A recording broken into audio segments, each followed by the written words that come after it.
ఏం చేస్తున్నావే? గాడిదలు కాస్తున్నా. మరి లేకపోతే ఏందమ్మా, ఇక్కడ కూర్చొని చదువుకునే నువ్వు చూస్తూనే ఉన్నావు, మళ్ళీ ఏం చేస్తున్నావు అని అడగన్నా కొత్తగా. ఏందే నీకు ఈ మధ్య మాటలు బాగా ఎక్కువైతున్నాయి. చేస్తా చేస్తా నీ సంగతి. ఎప్పుడు చూసినా చదువుడైనా, ఏమన్నా పని చెప్తానని బుక్కులు ముంగడేసుకొని ఏర్చినావు. ఎప్పటికీ ఇది ఒక బాణ నీకు. ఏందమ్మా, చదువుకుంటేనేమో చదువుతున్నావు అంటావు, చదవకుంటేనేమో ఎప్పుడు చదవవు అంటావు. ఇక ఎట్లనే నీతోని? ఎంతైనా నువ్వు మంచిదాని వెతి. ఇక ఏం పని చేయ, ఇట్లనే కూసో.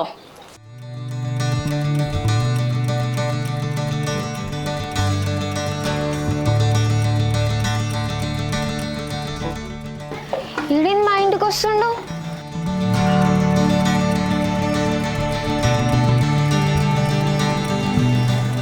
ఏం పుట్టింది?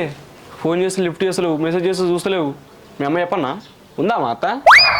ఏంది సపోర్ట్ చేస్తలేవు, మాట్లాడతలేవేంది? ఇక నీ సంగతి ఏందో తెలియండి. మీ అమ్మ చెప్పన్నా. అత్త ఓ అత్త, నేను మెసేజ్ చేసి చూడవా అత్త? ఇది దండం పెడతా పోరా, అమ్మ చూస్తే చంపిస్తే పోరా. ఓ అత్త లేదా మీ అమ్మ? ఎందుకు రాగమాగం చేసినావు? పో, నేను చేస్తా పో. మీ అయ్యలేడా? మామా ఉన్నావా? ఎందుకు రా, వాళ్ళకి తెలిస్తే మంచిగా ఉండదు. పో నువ్వు ఫస్ట్ ఇక్కడ నుంచి. మళ్ళీ మెసేజ్ చేసి రిప్లై ఎందుకు? చేస్తా, ఇప్పటి నుంచి చేస్తా. నువ్వు గట్టినే అంటే రిప్లై ఇస్తా అంటే ఇవ్వవు. చేస్తారా? అత్త అరే చేస్తా పో, నిజంగా చేస్తా. ఎవరు